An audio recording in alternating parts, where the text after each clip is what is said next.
Dear students, आप सभी का स्वागत है एजुकेशन में क्वालिटी देने वाले इंडिया के नंबर 1 प्लेटफॉर्म फोमा एजुकेशनल हब पर, जहां सिर्फ पढ़ाते ही नहीं है, सिखाते भी है। तो डियर स्टूडेंट, हम बात कर रहे हैं इलेक्ट्रोलाइटिक सेल के बारे में।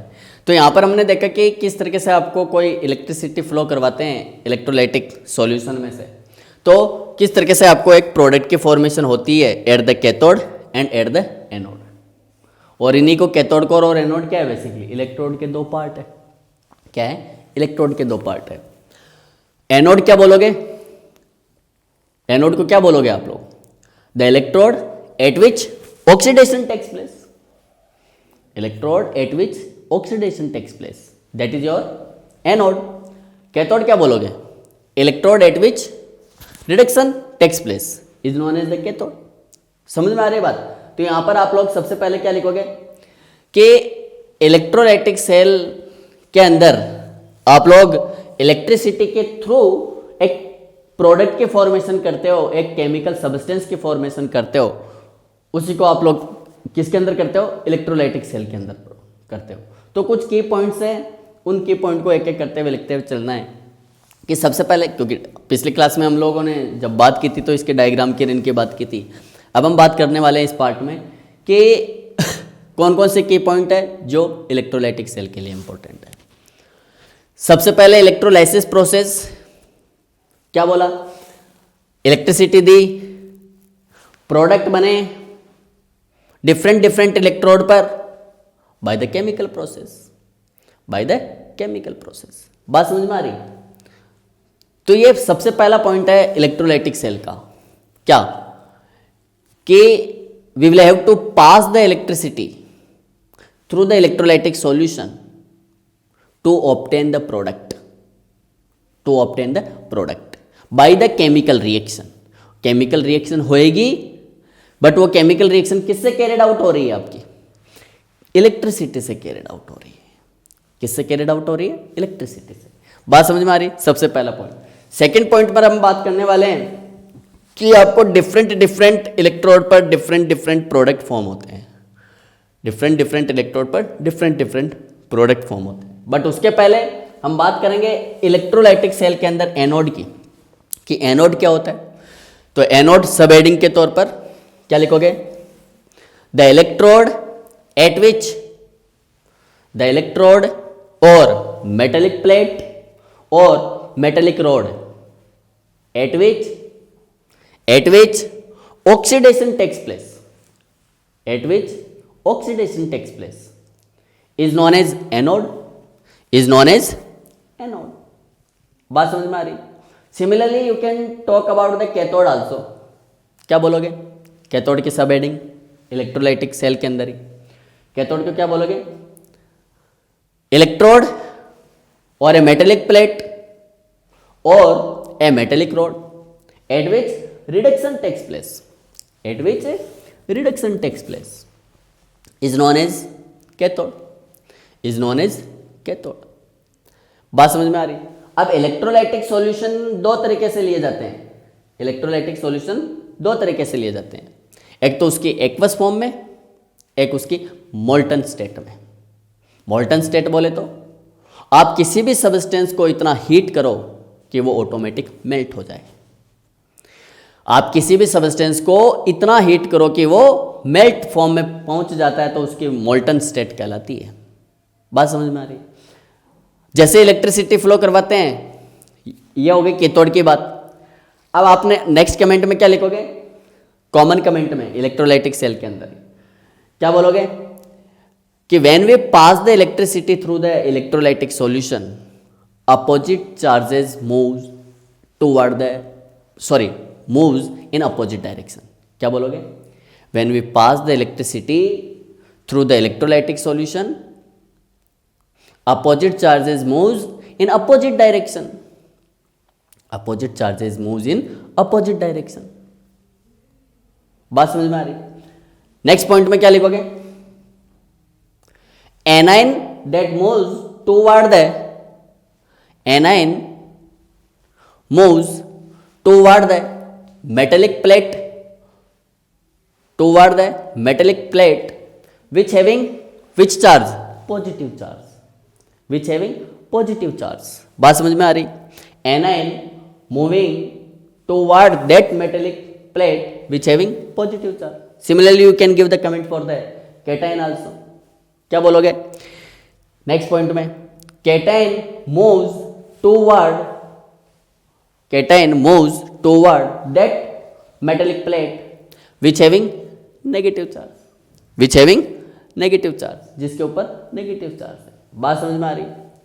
अब एनाइन जिसके ऊपर, अब बात करते हैं एनाइन जिसके ऊपर मूव कर रहे हैं, ऑब्वियसली उसके ऊपर पॉजिटिव चार्ज रहा होगा, इसलिए इसने एनाइन को अट्रैक्ट किया है. जिसके ऊपर नेगेटिव चार्ज है, अब कैटाइन जिस तरफ मूव कर रहे हैं ऑब्वियसली उसके ऊपर नेगेटिव चार्ज रहा होगा, इस वजह से इसने कैटाइन को अपनी तरफ अट्रैक्ट किया है. अब नेक्स्ट पॉइंट में क्या बोलोगे? Anion lose their electron at the metallic rod to convert into its free state. Anode पर आप बात कर चुके हो ऑक्सीडेशन की, तो क्या लिखोगे? At anode. नेक्स्ट पॉइंट में क्या लिखोगे? At anode. At anode. Anode पर क्या देखने को मिलता है?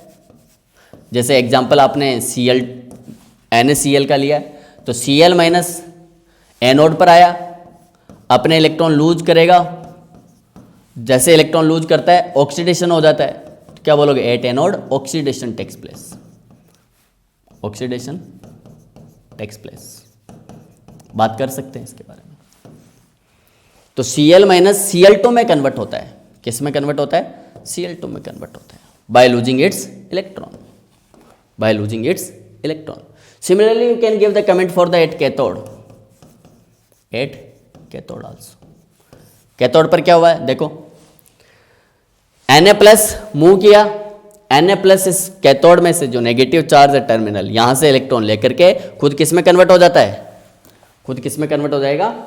Na में. तो Na plus which is going to take the electron to form Na. तो ये प्रोसेस कैसा हुआ? रिडक्शन. तो क्या लिखोगे? Reduction take place. क्या लिखोगे? Reduction takes place. बात समझ में आ रही? तो आपको कैथोड पर आपको Na मिलता है और एनोड पर आपको Cl2 मिलता है. तो एक एक मेटेलिक रोड पर, एक एक मेटेलिक प्लेट पर आपको डिफरेंट काइंड के प्रोडक्ट मिलते हैं. कैथोड पर Na मिला, फॉर एग्जांपल कैथोड पर Na मिला और एनोड पर Cl2 गैस मिली. एनोड पर Cl2 गैस मिली. ओवरऑल हुआ क्या था एनोड पर? Oxidation process. कैथोड पर क्या हुआ था? Reduction process. कैथोड पर क्या हुआ था? Reduction process. बात समझ में आ रही है यहां तक? अब हम बात करते हैं नेक्स्ट कि एनोड पर क्या हो रहा है, कैथोड पर क्या हो रहा है, ये चीजें समझ में आ गई. नेक्स्ट पॉइंट में लिखो, एनोड के ऊपर इलेक्ट्रोलाइटिक सेल में पॉजिटिव चार्ज होता है. कौन सा चार्ज होता है? पॉजिटिव. तो क्या लिखोगे इसमें? क्या लिखोगे? In the electrolytic cell anode is positive charged terminal. Anode is positively charged terminal. Next point में कैथोड के ऊपर कमेंट देते हुए कि in electrolytic cell cathode is negatively charged terminal. Cathode is negatively charged terminal. और dear student, कई बार confusion होता है स्टूडेंट को कि सर हम कैथोड को नेगेटिव माने, एनोड को पॉजिटिव माने. तो एक तो ये कॉन्सेप्चुअल चीज समझ में आ गई कि नेगेटिव जिस तरफ मूव कर रहे हैं ऑब्वियसली उसके ऊपर पॉजिटिव चार्ज रहा होगा. पॉजिटिव चार्ज रहा है तो इसने अपने इलेक्ट्रॉन डोनेट किए इसको, और इलेक्ट्रॉन का डोनेशन क्या कहलाता है? ऑक्सीडेशन. तो जिस पर ऑक्सीडेशन होता है उसको एनोड बोलते हो. तो एनोड ऑब्वियसली पॉजिटिवली चार्ज्ड है. और दूसरा एक मैं ट्रिक बताता हूं, यहां पर बहुत शानदार ट्रिक है, काम करती है. A for anode, A for A9. Anode के ऊपर कौन आ रहा है? एनाइन आ रहा है. एनोड के ऊपर एनाइन कब आएंगे? A for anode, A for A9. क्योंकि इसके ऊपर कौन मूव कर रहा है? एनाइन मूव कर रहा है. तो एनाइन का ए, एनोड का ए, ए एनोड की तरफ एनाइन मूव कर रहे हैं और एनाइन एनोड पर कब आएंगे? जब एनोड के ऊपर पॉजिटिव चार्ज रहेगा। बात समझ रहे हो? क्योंकि हम बोलते हैं opposite charge that attract to each other, opposite charge एक दूसरे को अट्रैक्ट करते हैं। तो एनोड पर जब पॉजिटिव चार्ज रहेगा तभी तो ये एनाइन को अपनी तरफ अट्रैक्ट कर पाएगा, अदरवाइज कैसे कर पाएगा? बात समझ रहे हो? तो एनाइन का ए, एनोड का ए, तो आप क्या बोलोगे? एनोड की तरफ कौन आ रहे हैं? एनाइन। एनोड की तरफ कौन आ रहे हैं? एनाइन। तो एनाइन एनोड की तरफ क्यों आएंगे? क्यों? क्योंकि एनोड के ऊपर कौन सा चार्ज है? Positive charge. That's why it attracts the A9 toward itself. बात करते हैं कैथोड की। तो कैथोड का सी, कैटाइन का सी, कैथोड का सी, कैटाइन का सी, कैथोड कैटाइन को अपनी तरफ अट्रैक्ट कर रहा है। देखो Na प्लस कैथोड की तरफ मूव कर रहे हैं। पॉजिटिव चार्ज जो आयन है वो उस मेटेलिक रोड की तरफ अट्रैक्ट कर रहे हैं जिसके ऊपर नेगेटिव चार्ज है। तो आप क्या बोलोगे? कैटाइन का सी, कैथोड का सी। कैथोड अपनी तरफ किनको अट्रैक्ट कर रहा है? कैटाइन को, ना कि एनाइन को। एनाइन तो एनोड हो गया। Small A for anode, A for A9. Anode A9 को अपनी तरफ अट्रैक्ट करता है। कैथोड का सी, कैटाइन का सी।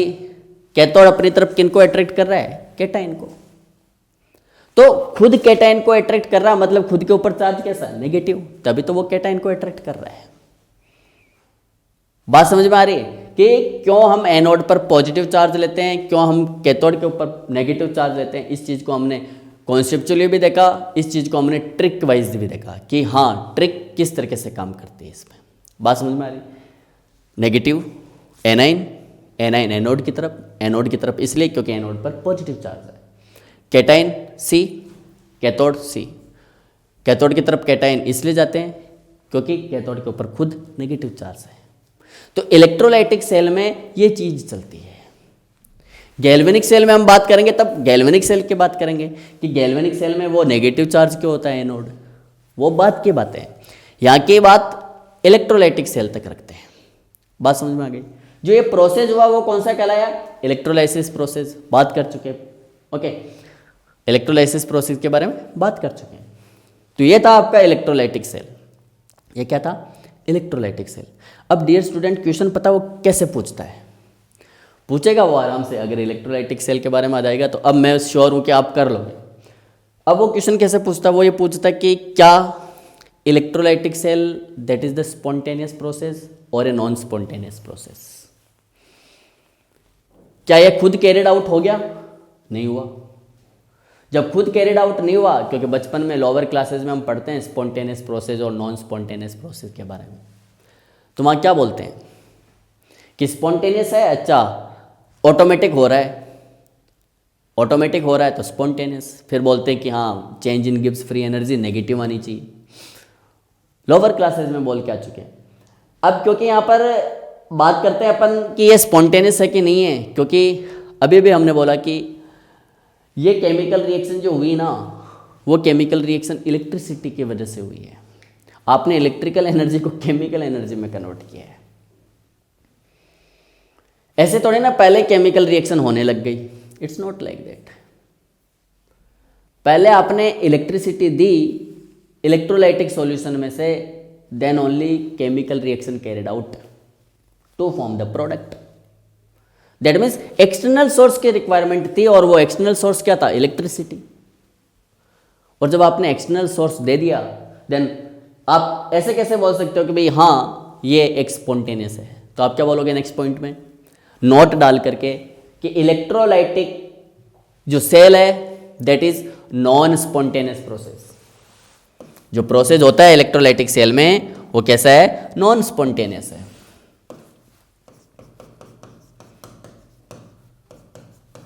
Electrolytic cell is a non-spontaneous process.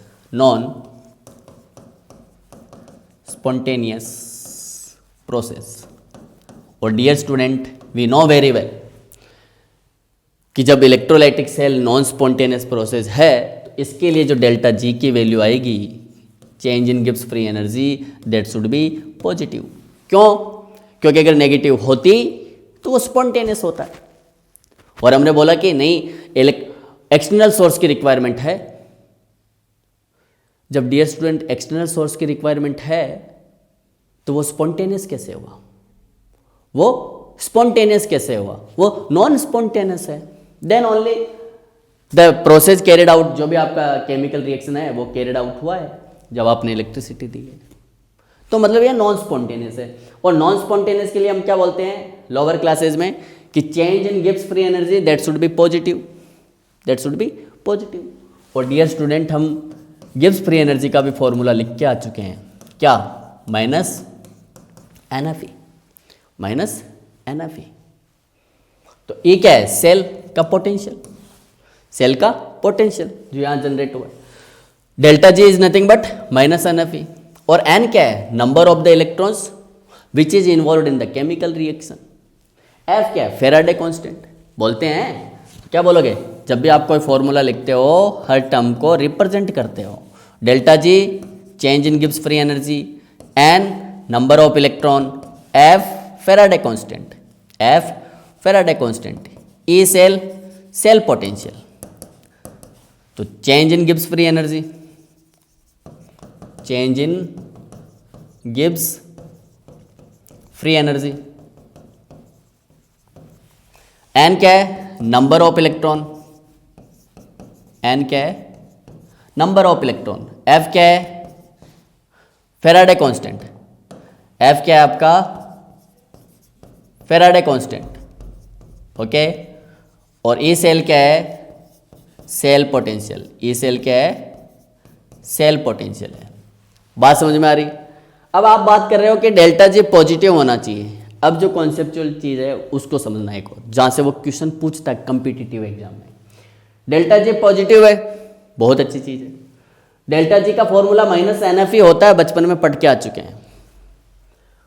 N number of electrons को रिप्रेजेंट करता है, जो यहाँ पर केमिकल रिएक्शन हुई है, Na प्लस का Na में कन्वर्जन होना या फिर Cl माइनस का Cl2 में कन्वर्ट होना, वहाँ पर कितने नंबर ऑफ इलेक्ट्रॉन यूज हुए वो N को रिप्रेजेंट करता है, वो N को रिप्रेजेंट करता है। F क्या? फेराडे कांस्टेंट है। E क्या? सेल पोटेंशियल है, जो यहाँ पर पोटेंशियल आने वाला है। तो डियर स्टूडेंट, क्योंकि number of electron can it be A negative?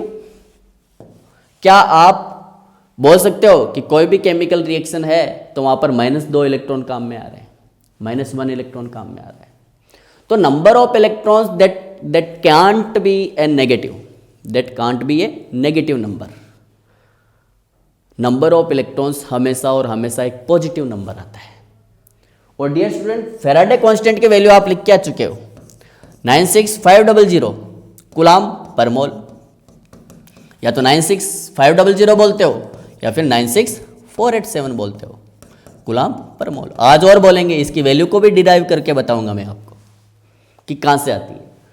तो फेराडे कांस्टेंट की वैल्यू कांस्टेंट है, that is in positive number, और अच्छा खासा पॉजिटिव नंबर है, बात करते हैं पर। और N that is the number of electron, that is also in positive number. जब दोनों के दोनों पॉजिटिव नंबर में है और आप बोलते हो कि delta G that should be positive, और फॉर्मूले में नेगेटिव आ रहा है, तो ये पॉजिटिव कब हुआ होगा? जब E सेल नेगेटिव या पॉजिटिव, ये दोनों पॉजिटिव है, इसको जब आप नेगेटिव करोगे तभी तो नेगेटिव नेगेटिव पॉजिटिव आएगा। तो आप क्या बोलोगे? पहला स्टेटमेंट बहुत अच्छी चीज है कि भाई इलेक्ट्रोलाइटिक सेल को आपने ये बोल दिया कि that is the non spontaneous process, very good. But non spontaneous बोल करके बात खत्म मत करो। उसका सेल पोटेंशियल कैसे होता है, उसका ई सेल कैसे होता है, नेगेटिव या पॉजिटिव, उसके बारे में भी बात कर लो। तो आप क्या बोलोगे? ई सेल को देखना कि ये पॉजिटिव आ रहा है या नेगेटिव आ रहा है, क्योंकि नॉन स्पॉन्टेनियस प्रोसेस है तो डेल्टा जी पॉजिटिव आना चाहिए। और NF क्योंकि पॉजिटिव वैल्यू शो करता है तो इसकी वैल्यू पॉजिटिव कब आएगी? जब ई सेल खुद नेगेटिव रहा होगा, जब ई सेल खुद नेगेटिव आ रहा होगा। तो आप क्या बोलोगे? इलेक्ट्रोलाइटिक सेल के अंदर जो प्रोसेस हो रहा है, इलेक्ट्रोलाइटिक सेल जो है वो आपका नॉन स्पॉन्टेनियस प्रोसेस है, क्यों? क्योंकि केमिकल रिएक्शन ऐसे ही नहीं हुई है। आपने कहा कि मेरे को केमिकल सब्सटेंस चाहिए, मेरे को प्रोडक्ट की फॉर्मेशन चाहिए, उस प्रोडक्ट के लिए आपने केमिकल रिएक्शन कैरिड आउट की, बहुत अच्छी बात है। लेकिन उस केमिकल रिएक्शन के लिए आपने इलेक्ट्रिसिटी दी है थ्रू द इलेक्ट्रोलाइटिक सॉल्यूशन। जब आपने इलेक्ट्रिसिटी दी, then how it can be a spontaneous process. Spontaneous process तो डियर स्टूडेंट वो प्रोसेस होते हैं जिसमें आपका प्रोसेस ऑटोमेटिक होता है, और ये प्रोसेस कोई ऑटोमेटिक नहीं हो रहा है। इस प्रोसेस में आपको एक्सटर्नल सोर्स की रिक्वायरमेंट पड़ी है, इसलिए हम क्या बोलेंगे, नॉन स्पॉन्टेनियस प्रोसेस है। और क्योंकि नॉन स्पॉन्टेनियस प्रोसेस है, इसलिए मेरे डेल्टा जी की वैल्यू पॉजिटिव आनी चाहिए। और क्योंकि बचपन से हम पढ़ते आ रहे हैं कि डेल्टा जी का फॉर्मूला क्या होता है, -NFE। तो यहां पर n number of electron, F Faraday constant which is in positive number, और डेल्टा जी ओवरऑल आपको पॉजिटिव चाहिए। तो ये पॉजिटिव कब बनेगा? जब ई सेल नेगेटिव होगा, then only. Negative negative positive, negative negative comes out as positive. तो इस वजह से जब आप इलेक्ट्रोलाइटिक सेल की बात करते हो और उसके सेल पोटेंशियल की बात करते हो, तो डियर स्टूडेंट उसका सेल पोटेंशियल कैसा आता है? नेगेटिव आता है। उसका सेल पोटेंशियल कैसा आता है? नेगेटिव आता है। बात समझ में आ रही कि इलेक्ट्रोलाइटिक सेल क्या होता है? इलेक्ट्रोलाइटिक सेल में आप प्रोसेस कैसे कैरिड आउट करते हो? इलेक्ट्रोलाइटिक सेल के अंदर किस तरीके से आपको सब्सटेंस की ऑब्टेनिंग हो रही है, कि गेनिंग हो रही है? बात समझ में आई यहाँ पर। अब हमने बोला कि यहाँ पर एक प्रोसेस होता है, that is the electrolysis process, that is the electrolysis process. और इस इलेक्ट्रोलाइसिस प्रोसेस को आपने डिफाइन कर चुके हो पहले। मैं केवल इसके स्टडी की बात कर रहा हूँ, मैं इसके स्टडी की बात कर रहा हूँ कि study of electrolysis.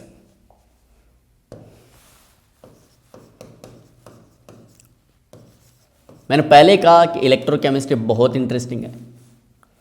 Study of electrolysis. Dear student, आपने अभी भी देखा कि कोई भी सब्सटेंस है उसको ऑब्टेन करना, प्रोडक्ट की फॉर्मेशन करना एक केमिकल रिएक्शन के थ्रू, दैट इज द उस प्रोसेस के लिए, उस कन्वर्जन के लिए, एनर्जी के कन्वर्जन के लिए जो सेल यूज आता है वो इलेक्ट्रोलाइटिक सेल है। वहाँ पर जो प्रोसेस कैरिड आउट होता है वो इलेक्ट्रोलाइसिस प्रोसेस है। अब क्योंकि अब एप्लीकेशन क्या है, कहाँ देखने को मिलता है, उसकी सबसे इम्पोर्टेंसी है हमारे लिए, क्योंकि पढ़ना इम्पोर्टेंट नहीं है, उसकी एप्लीकेशन जानना बहुत ज़रूरी है।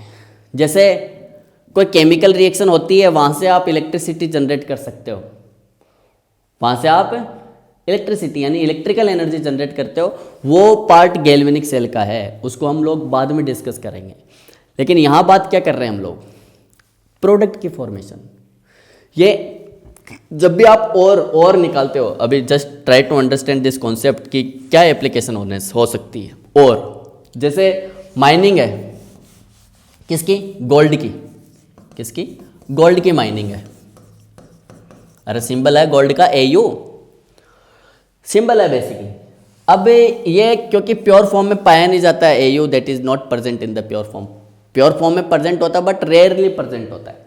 अब ये प्रेजेंट होकर किस किस के साथ में, AU की माइनिंग कर रहे हो उसके साथ में सिल्वर भी मिल सकता है, आपको कॉपर भी मिल सकता है, आपको AU के साथ में AG भी मिल सकता है, AU के साथ में कॉपर भी मिल सकता है। तो गोल्ड के माइनिंग करने के लिए ज़रूरी नहीं कि gold as a pure substance, पत्थर मिलता है, उसका स्टोन मिलता है, उसके अंदर आपका सिल्वर भी होता है, उसके अंदर आपका गोल्ड भी प्रेजेंट होता है। एटलीस्ट एक और मेटल प्रेजेंट होता है, उसको बोला जाता है और। क्या बोला जाता है, और। इम्प्योर फॉर्म होती है, क्या बोलते हैं, उस मेटल की इम्प्योर फॉर्म है। बात समझ रहे हो? मैं बात कर रहा हूं इलेक्ट्रोलाइटिक सेल के एप्लीकेशन की या फिर इलेक्ट्रोलाइसिस प्रोसेस के एप्लीकेशन की। तो डियर स्टूडेंट, इंडस्ट्री वाले क्या करते हैं, जो लेबोरेटरी में प्रोसेस हम करते हैं केमिकल प्रोसेस के अंदर, कि दोनों को कैसे सेपरेट करना है। दोनों का आप मोल्टन स्टेट में लोगे या फिर उसका एक्वस सॉल्यूशन बनाते हो। तो एक्वस सॉल्यूशन बनाने के बाद में या फिर मोल्टन स्टेट यानी कि इलेक्ट्रोलाइटिक सॉल्यूशन लेने के बाद में उसमें इलेक्ट्रिसिटी फ्लो करवाई जाती है। और ये देखा जाता है कि अब क्योंकि मैंने जो आपको एग्जाम्पल बताया यहाँ पर, वहाँ पर क्या था, केवल एक ही तरीके का कैटाइन और एनाइन प्रेजेंट थे, मोल्टन फॉर्म ली। अब क्वेश्चन पता है आपके माइंड में उठना चाहिए कि सर अगर हम इसकी एक्वस फॉर्म ले लेते हैं तो एक्वस फॉर्म के अंदर क्या होता है, NaCl का एक्वस फॉर्म बोले तो Na प्लस भी है, Cl माइनस भी है, अब वाटर भी लिया तो H प्लस भी होगा और OH माइनस भी होगा। क्या वाटर के अंदर आपके कैटाइन और एनाइन प्रेजेंट नहीं है? क्या प्रेजेंट है?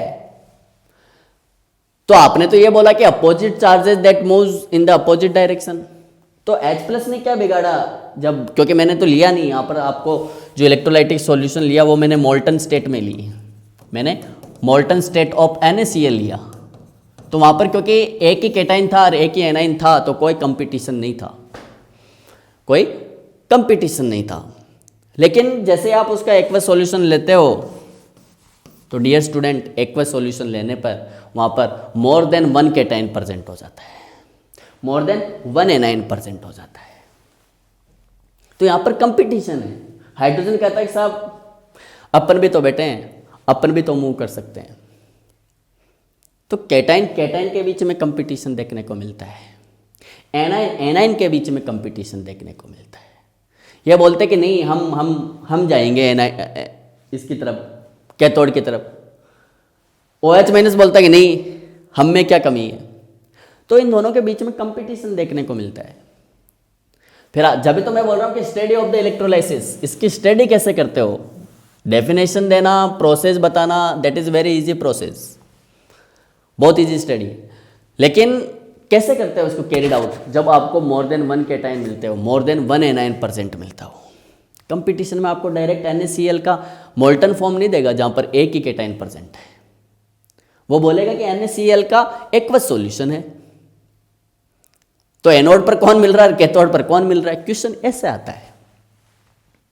बात समझ रहे हो मेरी? तो हाँ, मैं क्या कह रहा हूँ, एप्लीकेशन क्या है इसकी। एप्लीकेशन में जब मेरे को प्योर करना हो, किसी भी और को एक मेटल की उसकी प्योर स्टेट चाहिए, तो मेरे को इलेक्ट्रोलाइसिस प्रोसेस कैरिड आउट करना होता है। अब जब मैं इलेक्ट्रोलाइसिस करूँगा तो दोनों के दोनों एक साथ फॉर्म नहीं होंगे, मेरे को दोनों में से, यानी कि या तो सिल्वर या फिर गोल्ड, इन दोनों में से कोई एक ही प्रोडक्ट की फॉर्मेशन मिलती है। जब हम बात करेंगे इनके स्टडी की तो दो तरीके की स्टडी होती है, एक इलेक्ट्रोलाइसिस एक होता है क्वांटिटेटिव, एक होता है क्वालिटेटिव। जब आप बात करते हो क्वालिटेटिव स्टडी की, क्वालिटेटिव स्टडी में हम क्या बोलते हैं, which of the element that is going to be deposited at the electrode. कौन सा एलिमेंट है जो डिपॉजिट होने वाला है या फिर लिबरेट होने वाला है इलेक्ट्रोड पर। उस तरीके की स्टडी को आप क्वांटिटेटिव स्टडी में लेते हो। अब क्योंकि यहाँ पर दो है, यहाँ पर भी दो थे, यहाँ पर भी दो एनाइन है, तो वहाँ पर कंपटीशन है। तो कंपटीशन के अंदर भी अपन को रास्ता तो निकालना पड़ेगा। ऐसा थोड़ी ना कि नहीं सर अब क्योंकि रास्ता नहीं है, मतलब एक ही कैटाइन होता तो हम कर लेते हैं। अब मोर देन वन कैटाइन है तो उसके लिए क्या तरीका होता है। तो इसलिए मैंने यहाँ पर हेडिंग डलवाई, स्टडी ऑफ द इलेक्ट्रोलाइसिस। और इनकी एप्लीकेशन क्या है, ये रही। किसी भी मेटल को उसकी प्योर फॉर्म में लेना, किसी भी मॉलिक्यूल को उसका प्योर फॉर्म में सिंथेसाइज करना है, उसके लिए इलेक्ट्रोलाइसिस बहुत ज़्यादा इंपॉर्टेंट प्ले रोल करता है। और इस इलेक्ट्रोलाइसिस का जो सबसे बड़ा एप्लीकेशन हमको लेबोरेटरी में तो देखने को मिलता ही है, इंडस्ट्री में भी सबसे बड़ा इसका एप्लीकेशन हमको देखने को मिलता है।